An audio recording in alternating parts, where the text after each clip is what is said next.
Mari kita awali dengan Al-Fatihah.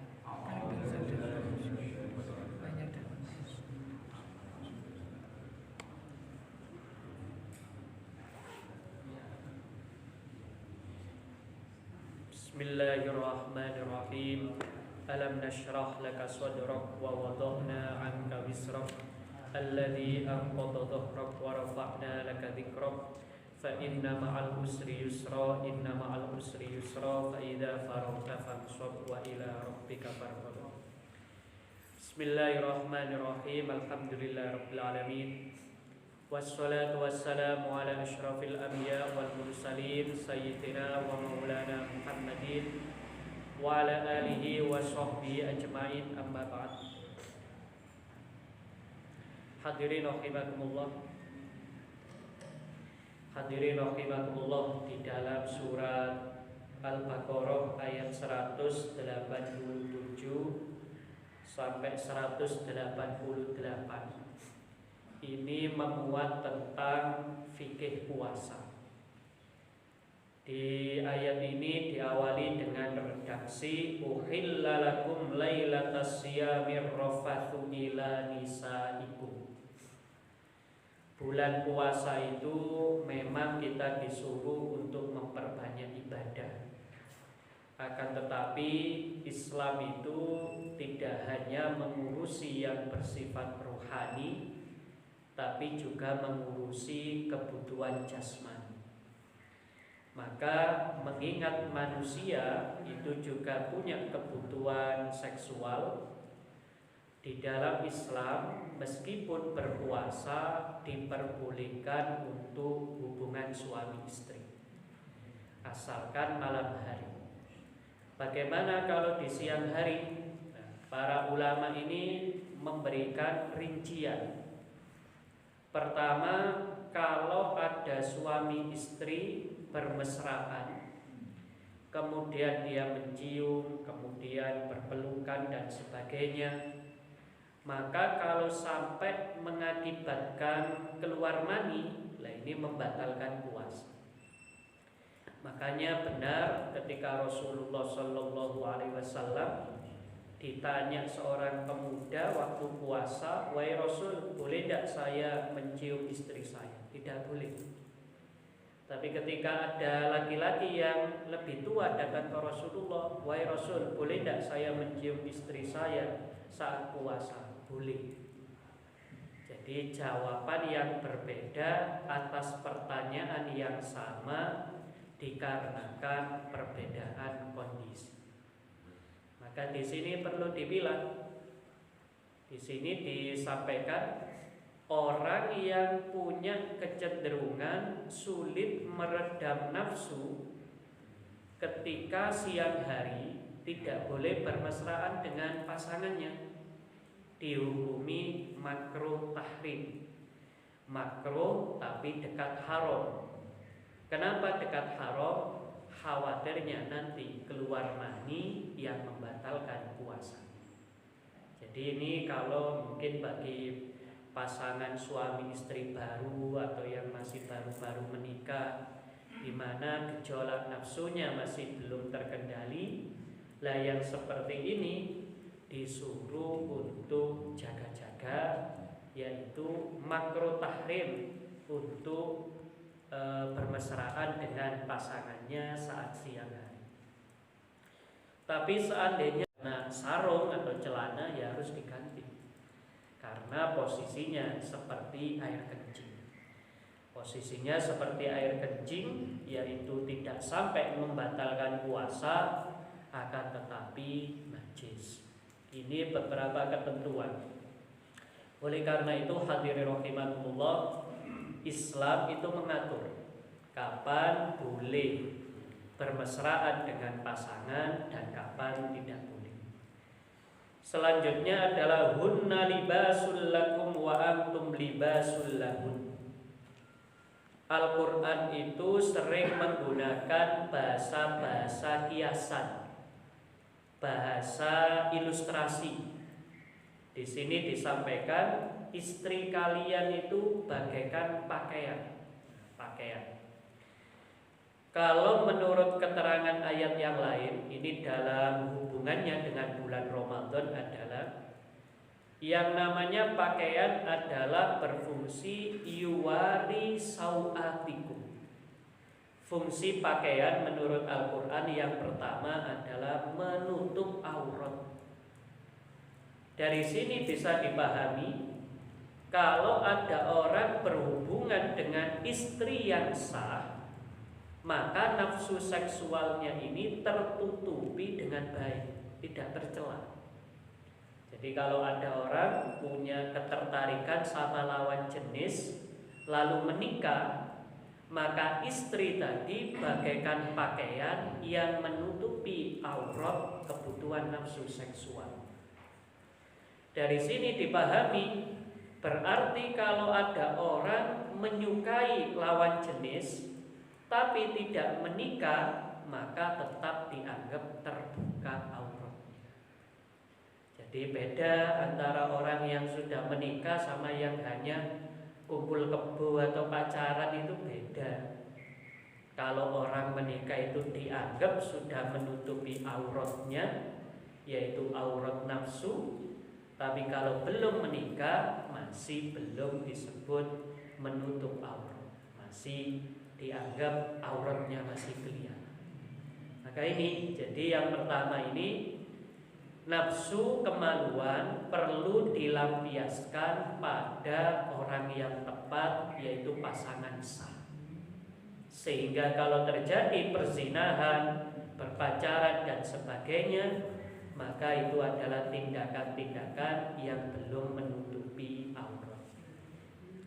Yang kedua, hadirin rahimakumullah, dalam Al-Quran itu di ayat-ayat pertama ada ayat yang berbunyi wasiyabaka fatahhir, hendaklah engkau mencuci pakaian. Jadi yang namanya istri atau suami itu punya kelemahan, namanya manusia. Namanya manusia itu selalu punya peluang Rabbana dzalamna anfusana. Jadi manusia itu selalu punya potensi mendolimi diri sendiri maupun mendolimi orang lain. Termasuk dalam kehidupan suami istri, ya selalu ada peluang itu. Karena ada kelemahan, di sini disuruh untuk terhadap pakaianmu cucilah. Dalam salah satu tafsir dijelaskan, yaitu mendidik keluarga. Atau dalam ayat lain disampaikan ku anfusakum wa ahlikum naro, jagalah diri kalian dan istri atau keluarga kalian dari neraka. Maka diteladankan oleh Rasulullah SAW. Jadi kalau Ramadan itu yang semangat mengisi Ramadan bukan hanya Rasulullah. Rasulullah pun ngajak istri beliau. Istri beliau diajak, sering dibangunkan. Bahkan kalau iktikaf itu diilustrasikan di siro-siro Nabawi. Jadi masing-masing istri itu buat tempat khusus di masjid. Di Masjid Nabawi itu buat tempat khusus istri-istri beliau untuk iktikaf. Bahkan selepas Rasulullah wafat, istri-istri beliau ini tetap mentradisikan iktikaf. Nah, di sini hadirin rahimakumullah, tugas kita di bulan suci Ramadan ini, kalau kebetulan yang kurang baik adalah istrinya, suaminya yang bertanggung jawab memandu. Kalau kebetulan yang kurang baik suaminya, ya istrinya yang memandu, atau dibalik. Kalau kebetulan istrinya yang kurang baik, suaminya yang memandu.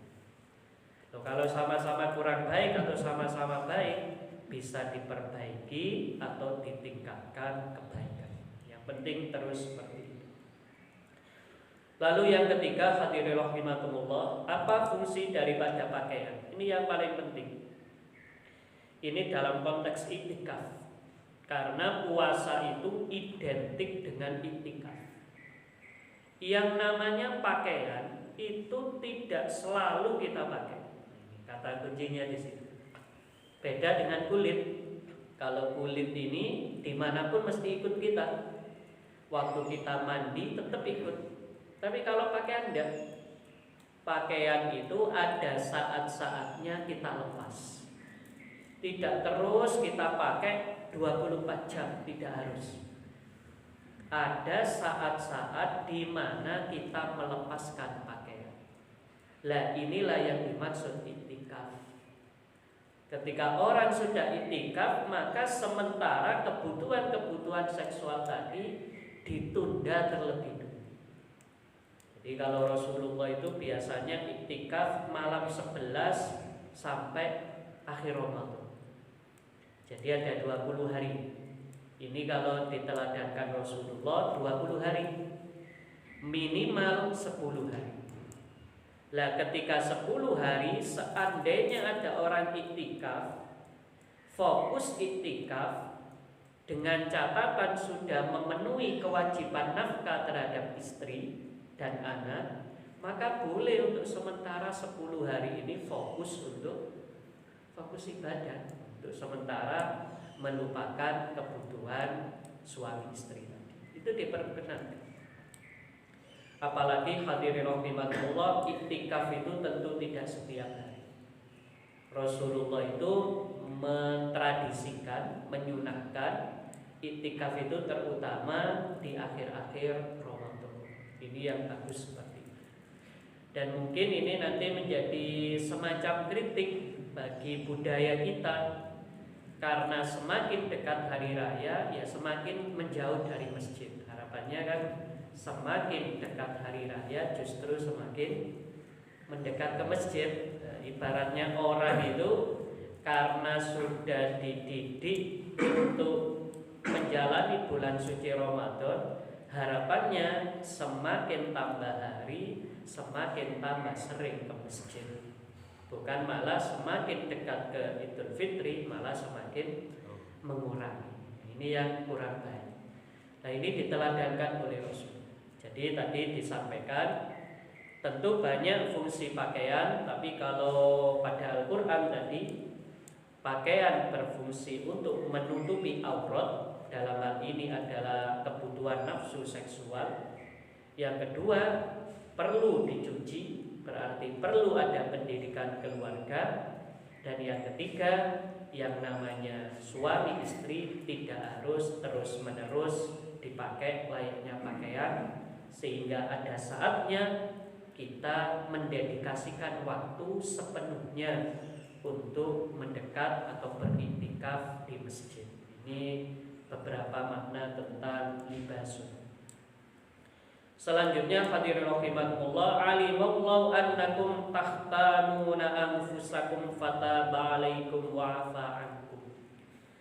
Siapapun orang yang melakukan pelanggaran-pelanggaran puasa, lah ini disebut mengkhianati diri sendiri. Ini disebut orang khianat. Kita ini kalau dikasih amanah kok tidak melakukan, namanya berkhianat. Kita ini oleh Allah sudah diamanati puasa, kok ada orang muslim tidak puasa, itu namanya khianat. Dia mengkhianati diri sendiri. Nah ini yang dalam bahasa agama namanya fasik. Fasik itu orang muslim tapi tidak mau menjalani agama. Nah orang fasik ini dibagi dua. Ada orang fasik yang menyembunyikan kefasikannya. Mungkin dia malu pada tetangga, malu digunjing dan sebagainya. Walaupun dia nggak puasa, pura-pura puasa. Ya kelihatan lemes, dan nanti waktu buka ya buka padahal nggak puasa. Nah ini masih penting. Ini orang fasik yang menyembunyikan kefasikan. Yang parah itu orang fasik yang menampak-nampakkan kefasikannya. Bangga kalau dia nggak puasa. Jadi kalau nggak puasa itu tambah seneng, bangga, ditunjuk-tunjukkan. Lah orang fasik yang model seperti ini disebut di dalam hadis, kullu ummati mu'afan illal mujahirin. Setiap umatku, terutama yang fasik itu punya peluang diampuni, kecuali yang secara terang-terangan menampakkan kemaksiatan. Jadi orang yang menyembunyikan diri pura-pura puasa masih ada potensi diampuni. Tapi kalau sudah vulgar menampilkan di depan publik, saya nggak puasa, dia merokok, makan dan sebagainya, tanpa malu-malu lagi, lah yang seperti ini di dalam penjelasan syarah-syarah hadis disampaikan sulit mendapatkan ampunan Allah Subhanahu wa ta'ala. Ini perlu kita ingatkan. Termasuk dalam hal ini hadirin rahimakumullah, kalau menikah itu halal, berarti di luar menikah masuk kategori pengkhianatan terhadap diri sendiri. Jadi maka kita perlu menjaga putra-putri kita, keluarga kita, terutama yang usia-usia muda. Jangan sampai mereka melakukan kegiatan-kegiatan seperti berpacaran dan sebagainya yang nanti resikonya adalah pahala puasanya hangus. Karena disampaikan orang yang berpacaran itu di dalam kitab Ihya misalnya, jangankan berpacaran, melihat dengan syahwat itu sudah menghanguskan pahala. Ini baru melihat. Padahal orang yang berpacaran itu disampaikan melihatnya adalah zina mata, ngobrol dengannya adalah zina lisan, merindukannya adalah zina hati. Apalagi nanti sampai berhubungan badan, tentu zina kemana. Banyak zina-zina di situ. Nah, ini yang perlu dihindari. Dan bagaimana Islam, ini sedikit masalah tadi pacaran. Karena memang banyak zaman sekarang semakin terbuka, ada pengaruh budaya-budaya barat dan sebagainya, sehingga kalau pemuda-pemudi dianggap belum pacaran itu sulit peluangnya menikah. Itu mungkin karena kenapa kok pacaran? Biar nanti dapat pasangan yang tepat.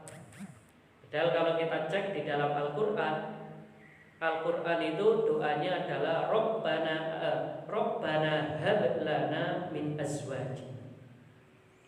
Al-Quran itu menggunakan istilah hab.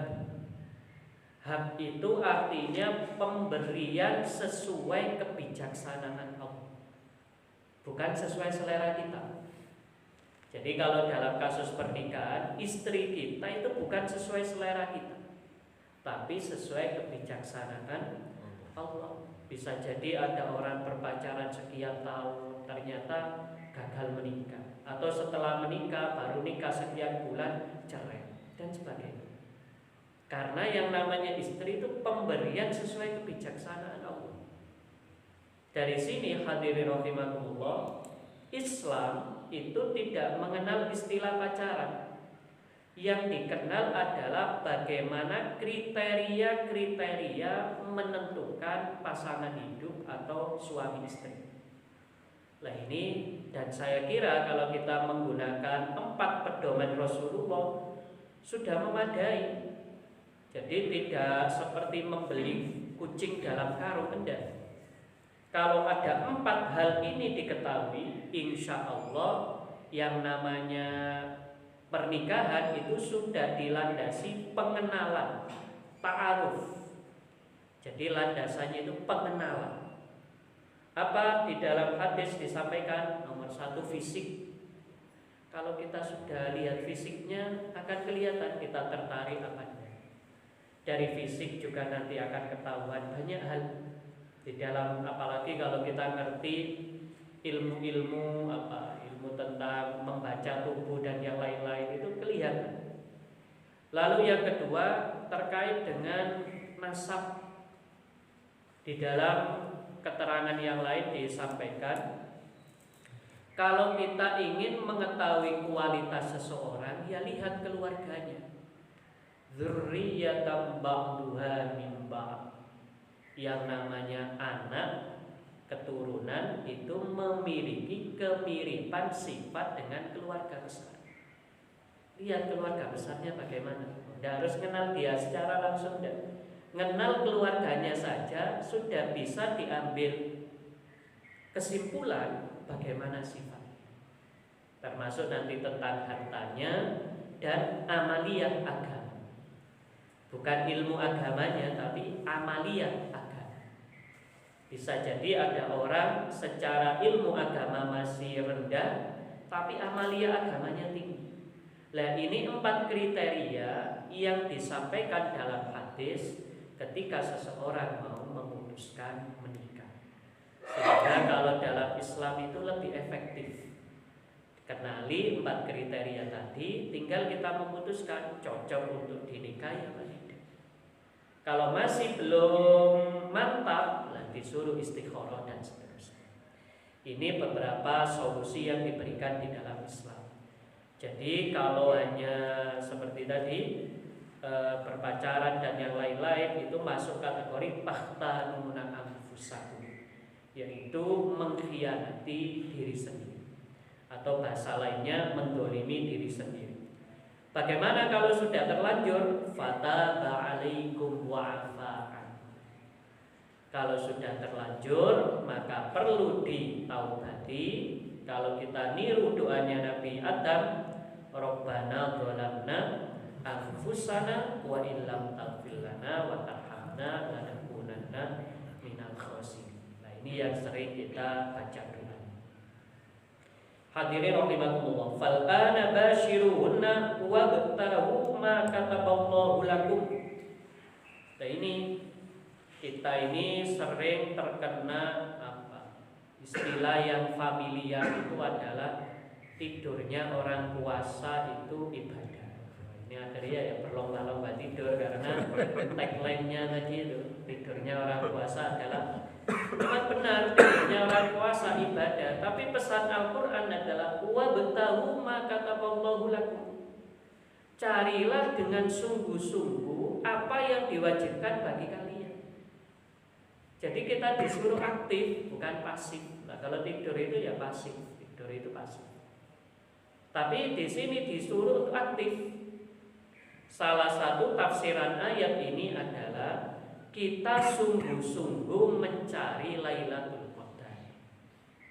Di bulan suci Ramadan ini kan ada namanya Lailatul Qadar. Lah Rasulullah itu ngasih perintah taharrau Lailatul Qadri. Taharrau itu artinya mencari dengan sungguh-sungguh plus teliti.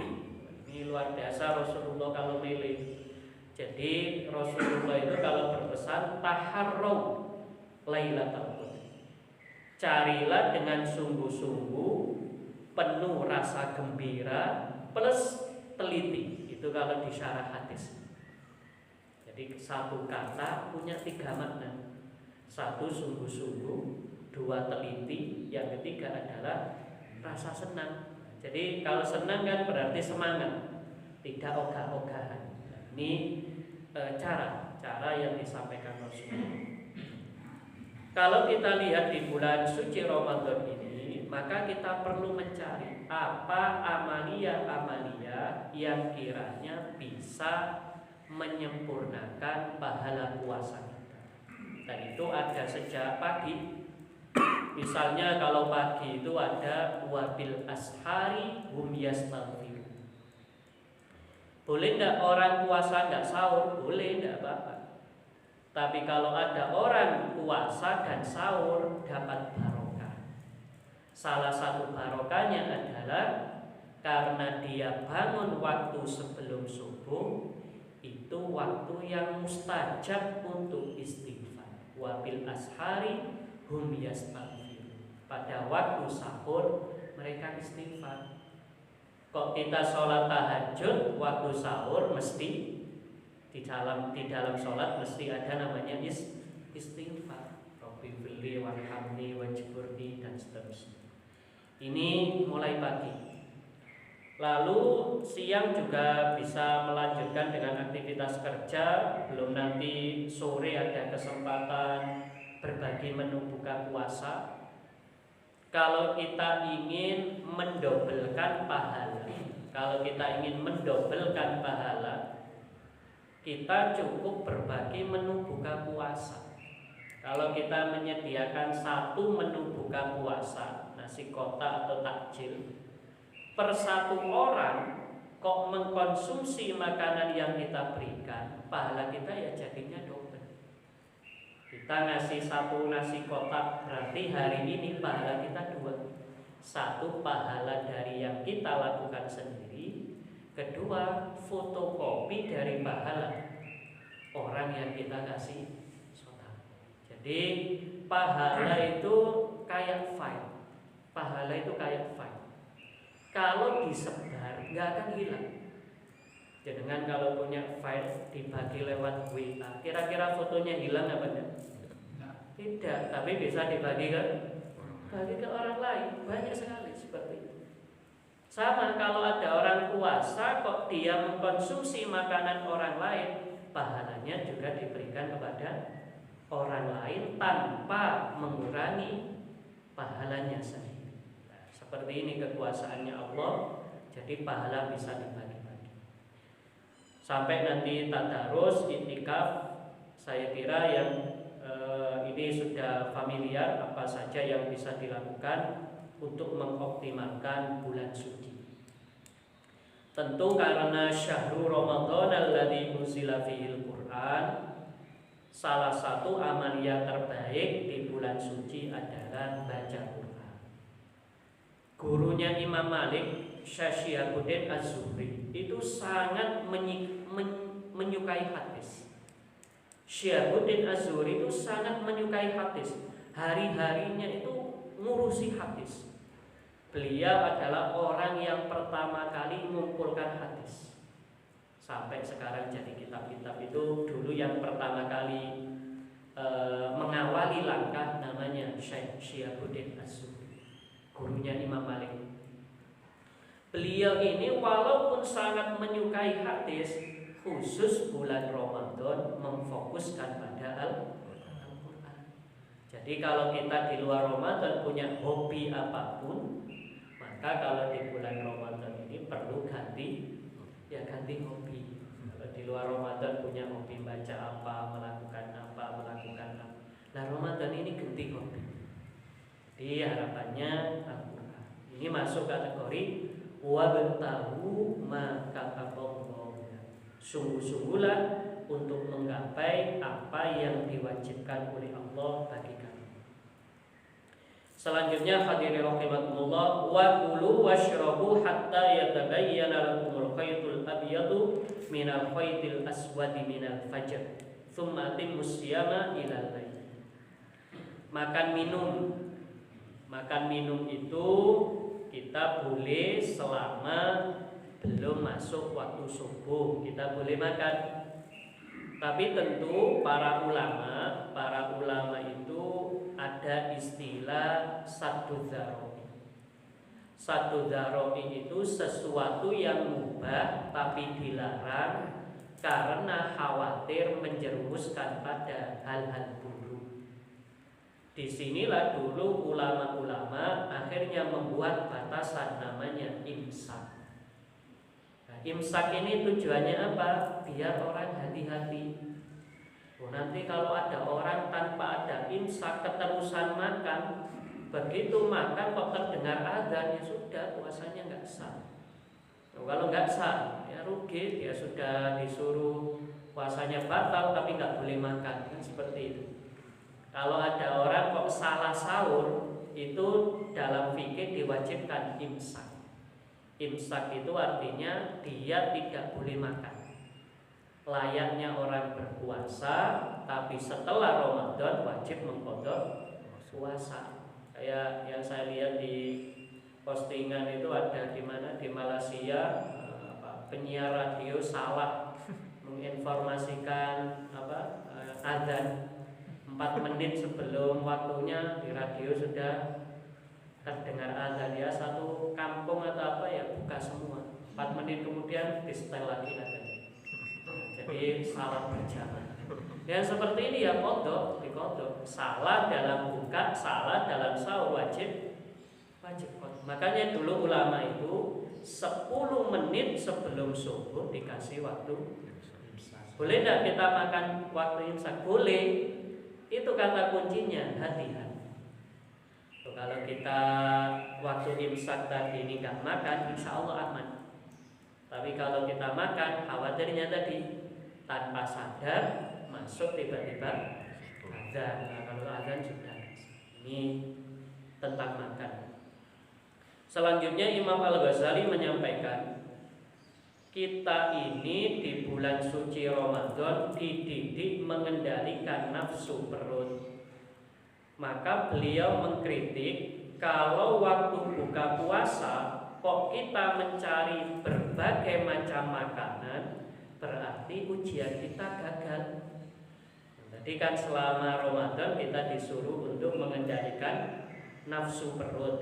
Lah kok waktu buka malah melampiaskan. Jadi mejanya penuh dengan makanan minuman. Ini oleh Imam Ghazali dianggap ini tidak tepat.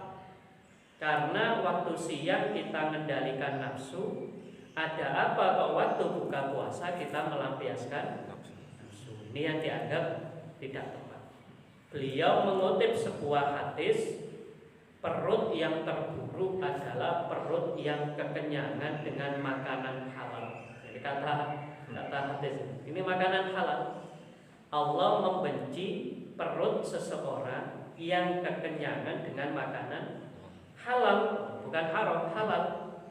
Yang namanya menu buka kan halal.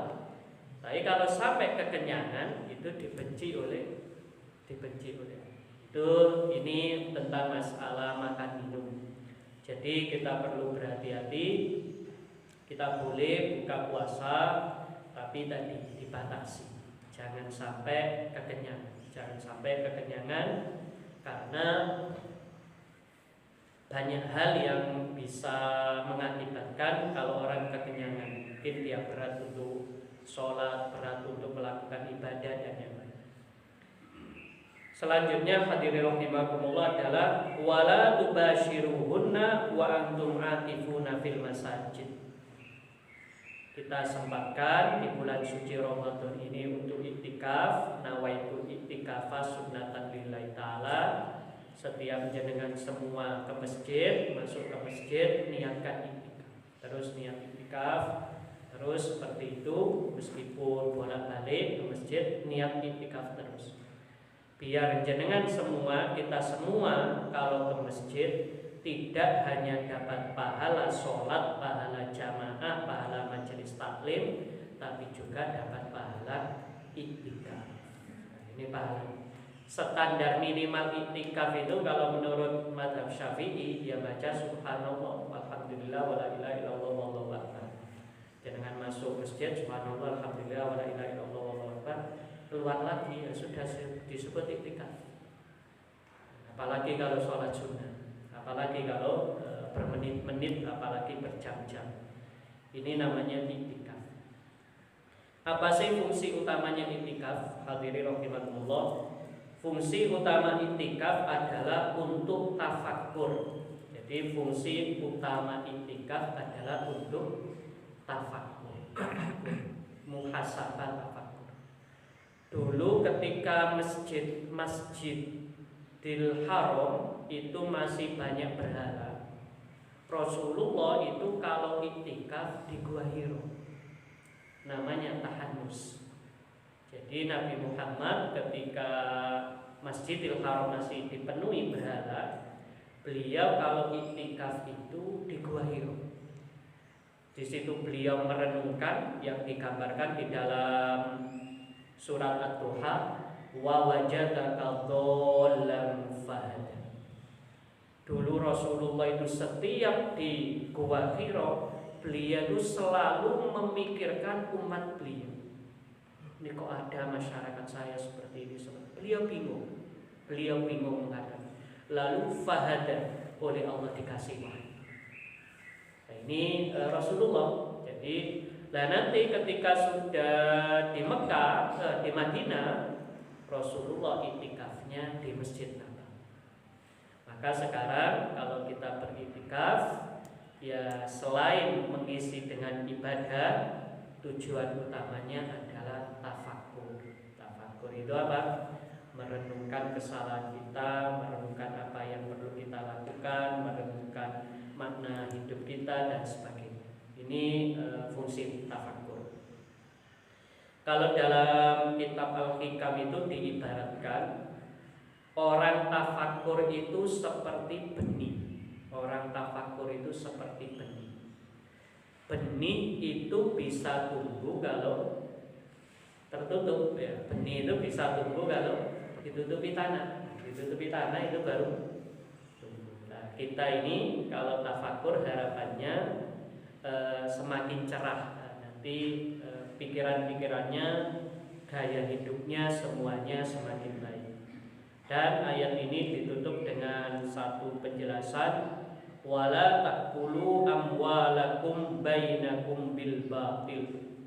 Wala taqulu amwalakum, jangan kalian makan habis harta kalian. Kita ini punya kewajiban zakat. Jangan semua harta dimakan sendiri, harus dibagi. Nah, baginya lewat apa? Lewat zakat. Wala taqulu amwalakum ini artinya apa? Kita kalau punya rezeki harta tidak boleh dihabiskan. Harus ada jatah bagi orang lain. Ini yang dalam ayat lain disampaikan, wa fi amwalihim haqqun lis-sa'ili wal mahrum. Dalam setiap harta kita terkandung hak orang lain. Apa yang menjadi hak orang lain? Zakat fitrah dan zakat mal. Malah dalam sebuah hadis disampaikan, pahala puasa masih belum diaturkan ke Allah sampai kita melaksanakan zakat fitrah. Nah, kalau kebetulan kita oleh Allah dikasih rezeki berlebih, sehingga dalam 1 tahun saldo yang ada di rekening kita senilai 85 gram emas. Kalau dibulatkan 1 gram 1 juta berarti 85 juta. Itu bruto, bukan itu ya, bruto penghasilannya sekian, boleh dikeluarkan zakat mal. Ini yang perlu. Untuk masalah perhitungan zakat mal nanti silakan, di internet sudah banyak. Di situ tinggal cari kalkulator zakat, nanti kita tinggal masukkan data-data berapa pemasukan, pengeluaran, biaya hidup, nanti akan keluar berapa besaran yang perlu kita bayarkan. Dan akhirnya bainakum bil batil. Satu lagi, sebutuh-butuh kita terhadap rezeki jangan sampai bil batil, mencari rezeki dengan cara yang batil. Contoh yang sekarang sedang marak itu adalah orang cari rezeki dengan berbagai modus penipuan, istilahnya flexing. Istilah flexing itu ya memamerkan kekayaan sehingga banyak orang-orang tertarik jadi konsumen dia. Kayak dulu kasus First Travel atau apa itu, banyak orang yang karena pemiliknya menampilkan kekayaannya, maka banyak orang percaya untuk jadi jamaahnya. Akhirnya setelah jadi jamaah tertipu bersama. Nah, yang seperti ini dosa-dosa yang mengakibatkan hangusnya pahala puasa.